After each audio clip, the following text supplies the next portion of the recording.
Hi! This time I wanted to talk about the rise of dark tabletop role-playing games. Those RPGs that explore bleak and dark settings. And themes, of course.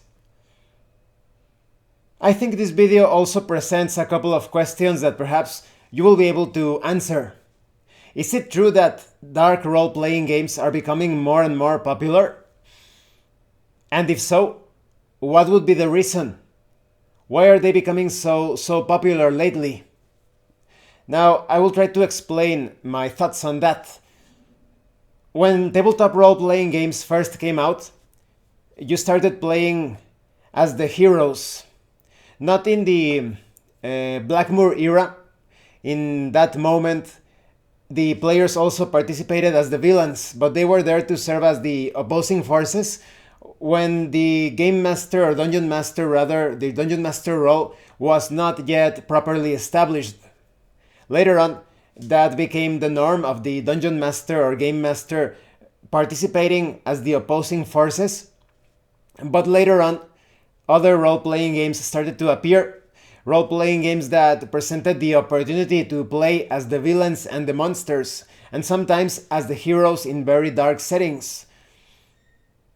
I don't know which one was the first role-playing game giving you the opportunity to play as a monster when you were a player, not a dungeon master or game master. Perhaps it was Monsters from Ken St. Andre, perhaps. But later on, you had the World of Darkness role-playing games. The Lost Souls RPG also gave you that opportunity, although those spirits, the undead creatures in that game, do not necessarily need to be villains.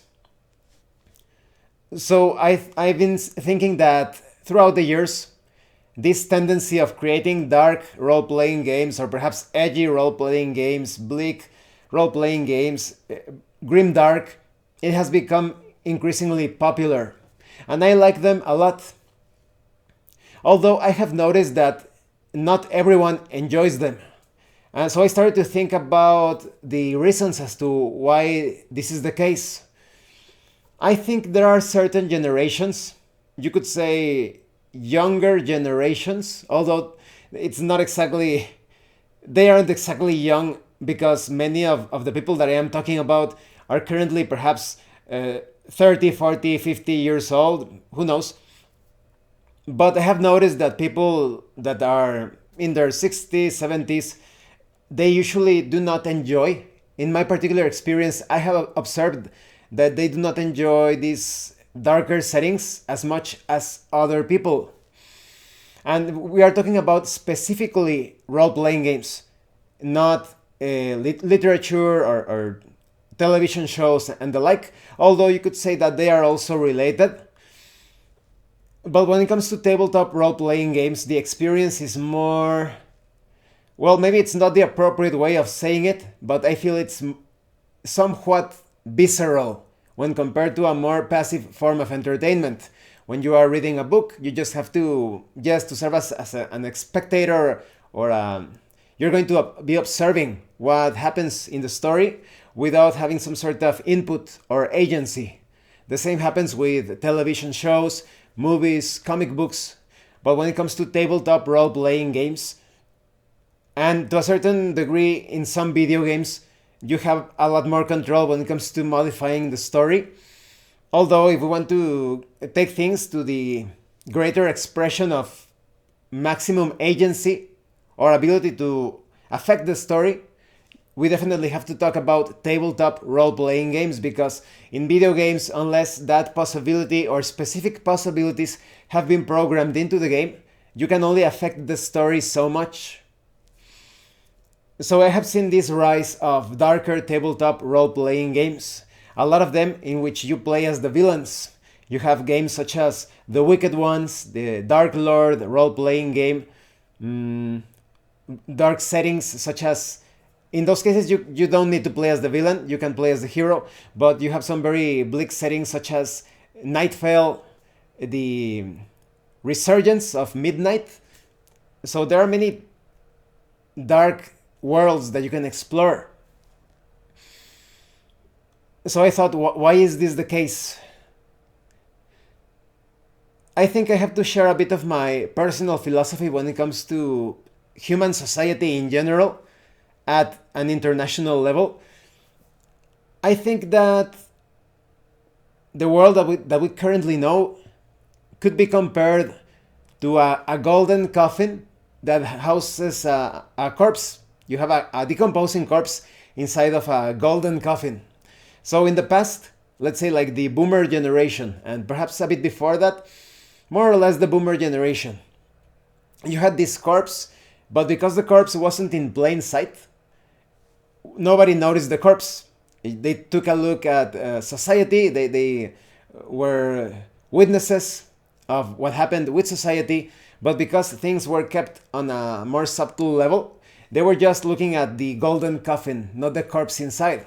So they were saying everything is all right, even though there was still a lot of propaganda, religious propaganda, propaganda related to the educational institutions, the push of pseudoscience, not true science, but rather a dogma and doctrine that, oh, you should listen to the scientists, or you should believe what they teach you in school as if it were the absolute truth, or this is follow the instructions of the doc.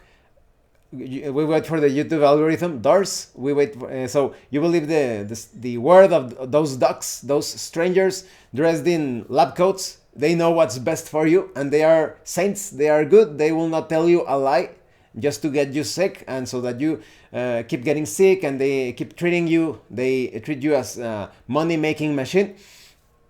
So there were still a lot of ugly things, but like I said, they were more like at a corpse level, the decomposing corpse of the coffin, the golden coffin. But as the years went by, the corpse began to further decompose. The gases and the substances of the body started to deteriorate the wood or the material of the golden coffin. The golden paint started to chip away. The coffin started to look really ugly, and the contents started to smell, to stink. So I think the generations, that is the current generations that first started to notice that something really stinks when it comes to the way that humanity is moving supposedly forward, those are the ones that started to become more aware of their environments. So they started to say, hey, this golden coffin looks pretty ugly. It's like something is eating it from the inside or deteriorating it. And it's starting to smell really bad. So they started to notice a lot of horrible things in school if you do not follow the status quo, if you do not follow the pecking order, because schools are there to establish who the more corrupt people are going to take charge over things. So you have these little like groups, different fraternities and mafias and all of that, that they are basically like bully groups, and they usually follow the more corrupt and the richest students, and they are dictating everything when it comes to fashion, the pecking order, the hierarchy within the school. And so people started to notice this subtle tyranny that eventually prepares you or prepare the students so that they are somewhat docile in certain aspects when they become adults. But many of them do not become adults. They become kidults, not aware of the many different lies and deceits carried out by political parties, both sides, the right, the left, the religions, the intelligence agencies, corrupt corporations, all of that. Anything related at all with society. So I think that people that are aware of that are enjoying those grimdark, corrupt, bleak settings, grimdark RPGs, because it is to a certain degree, or at a certain level, an artistic expression of what is going on.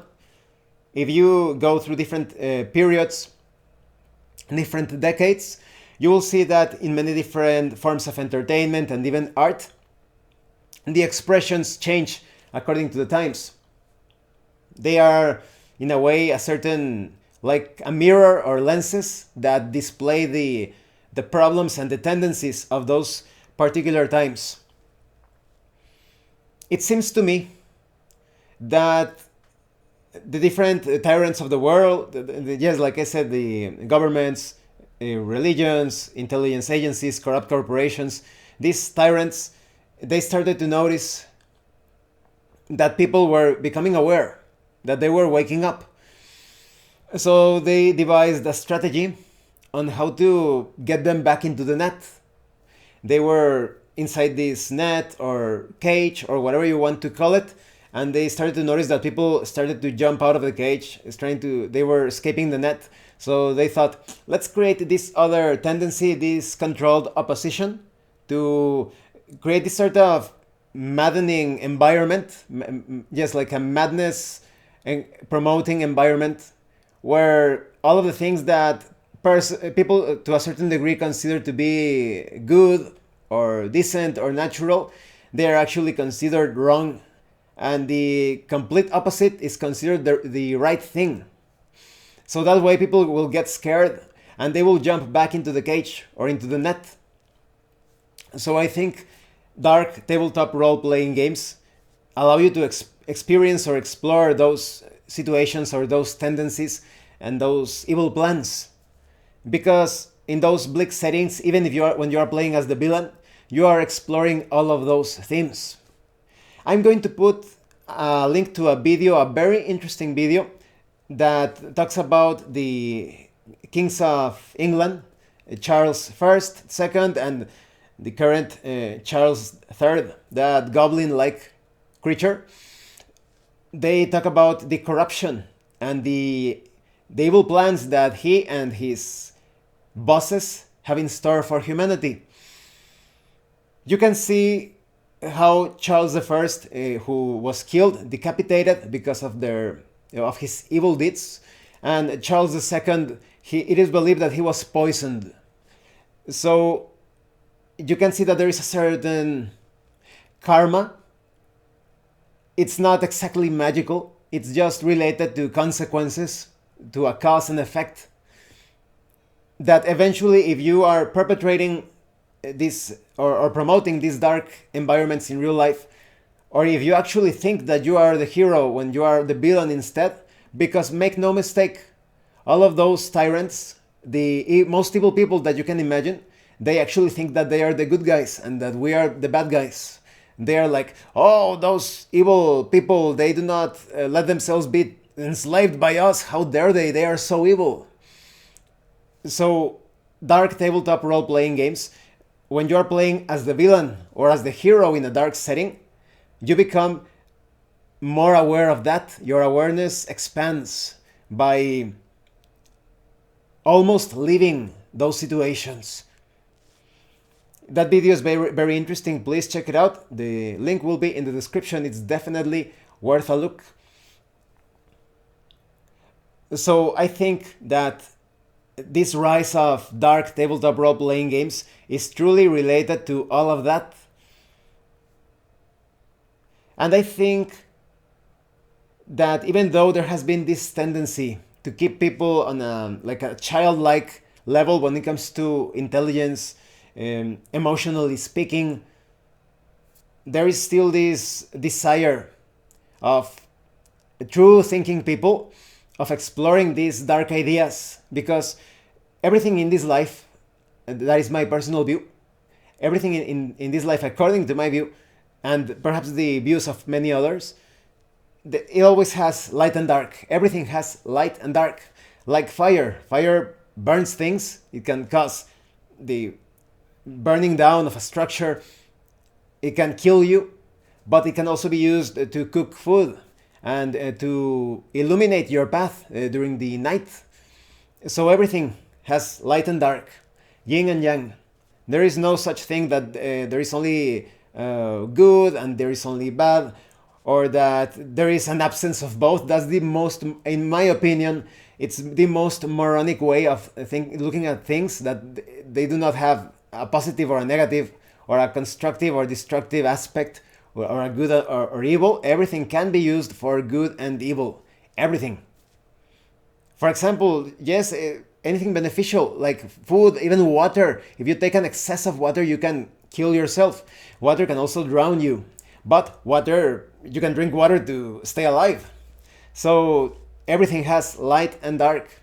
And I think that when we explore these dark role playing games, we become aware of that. We exercise our minds. The mind, and you could also say the heart, they are like muscles. And this is more on a spiritual sense. This is not like the heart is all muscle, although to a certain degree it is considered as a sort of muscle. And the mind as well, it's not a muscle, but it can be developed. That's what the difference between a brain that is from a very intelligent person, it looks quite wrinkled, and you use smooth brain oftentimes as an insult when someone is not very smart, because they don't want to trouble their brains too much. That's why I think it's a good idea to explore these dark role playing games, even if you only want to play them once in your life.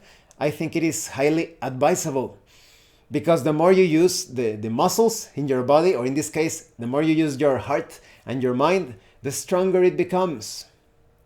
That's with the whole safe space madness and the X card. There is that madness of keeping people so weak, like children. They are so weak in their hearts because they do not train their hearts, that they look at things like, oh, an imaginary spider, and they freak out. It doesn't exist. Look, I have an imaginary spider in my hand, and somebody could freak out and feel offended because of that. But it's imaginary. It's in tabletop role-playing games. There is no spider. And the only thing you can become a better person is to face your fears.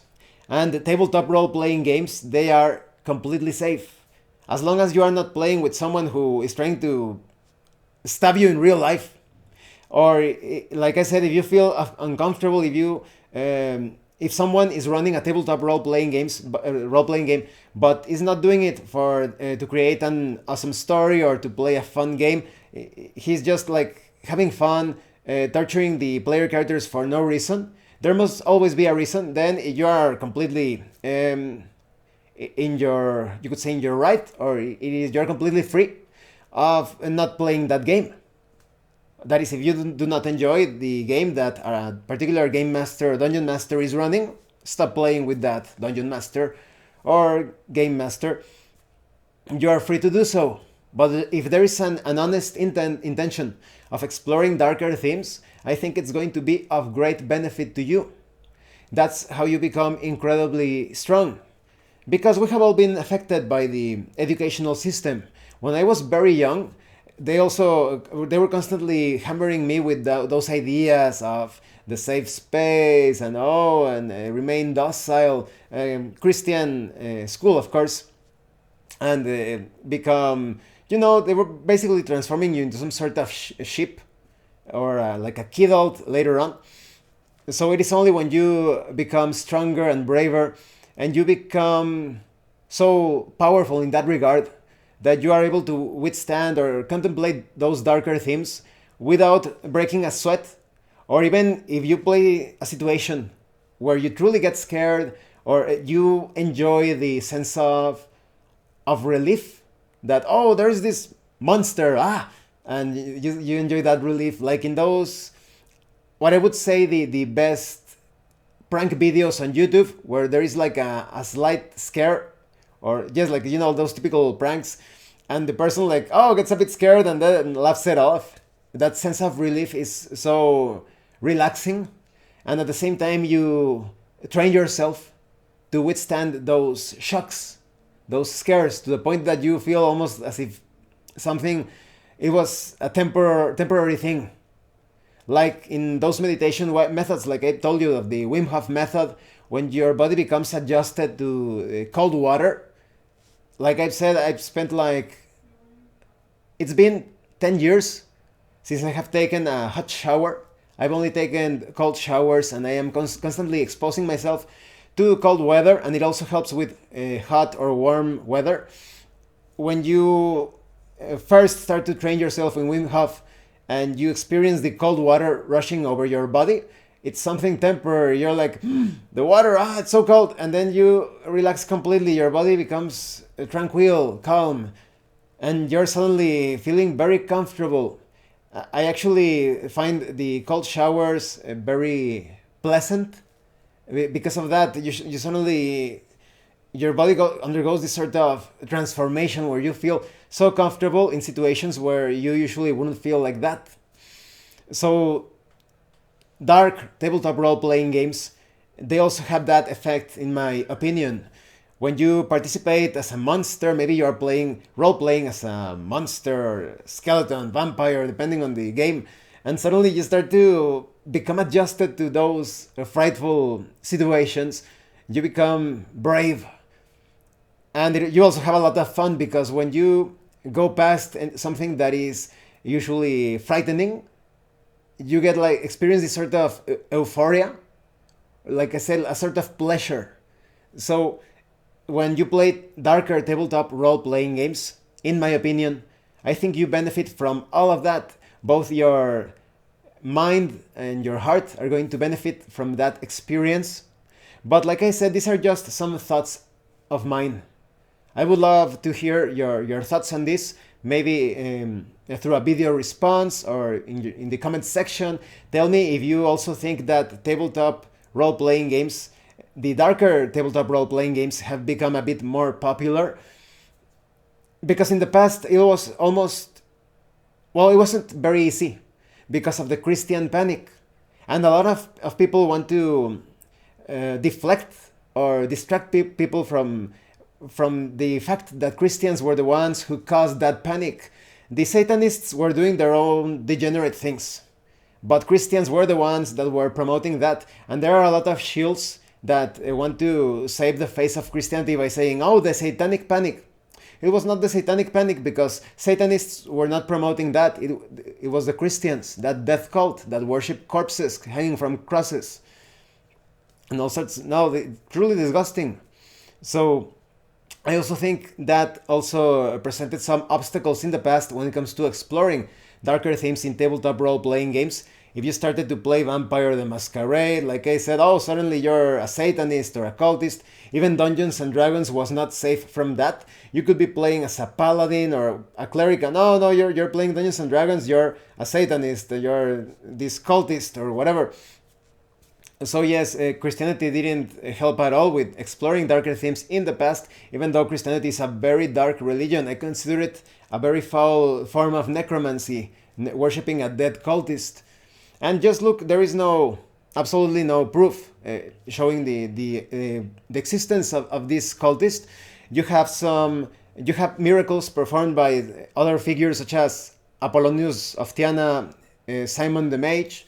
If you are to dig really deep historically, perhaps the closest figure to Jesus would be this man that was born from a one-night stand between this Roman gladiator, Panthera, with a hairdresser.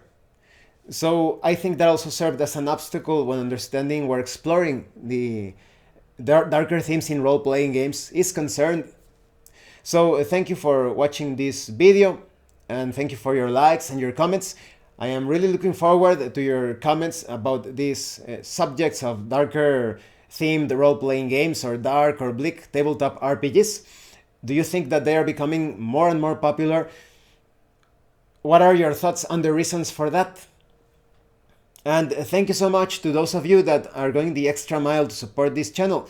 If anyone else wishes to further support this channel, the information on how to do that will be in the description below.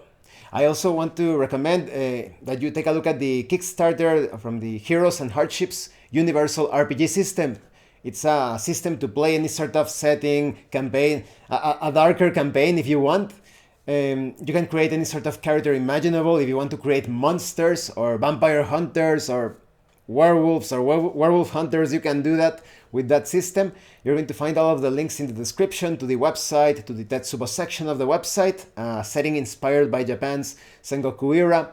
You're also going to find links to the Discord and my reviews of the core rulebook in its early access version, the quick start guide, and the Wallace campaign setting based on the life and exploits of William Wallace. Well, now that I think about it, I think that dark tabletop role-playing games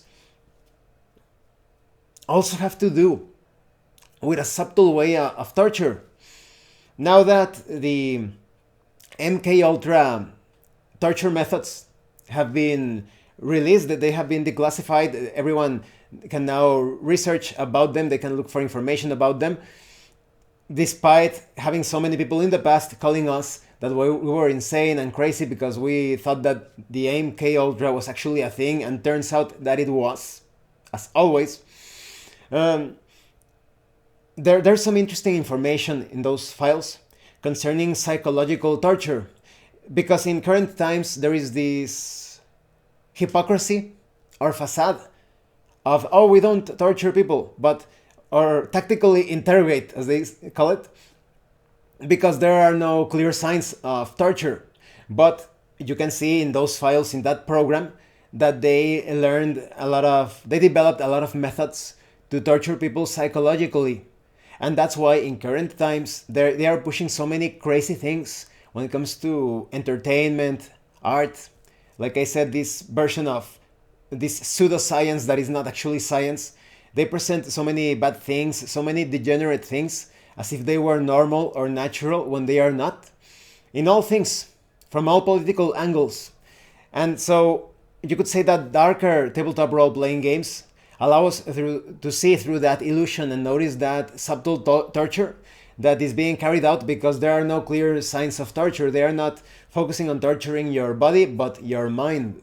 And that's why we have, like I said, the kidults, people that are emotionally and mentally unstable, and and you have these ducks that are telling you that that is completely normal and natural. Oh, don't pay attention to depression. Oh, just rationalize this in this or that way, because when the person truly starts to identify the things, the cause of that depression, you are led to pharmaceutical products, to the way that the education is being handled, to religions, and they don't want any of that. They don't want you to find the true culprits, and they don't want you to use your aggression or your wrath or your, yes, whatever you want to call it, in a constructive and intelligent way. Because the only way that you will be able to rid yourself from any sort of depression is by destroying the source of the depression. And sometimes the source is very disturbing because it goes against your programming, as you have been programmed in those educational and religious institutions. So once again, thank you, and see you later.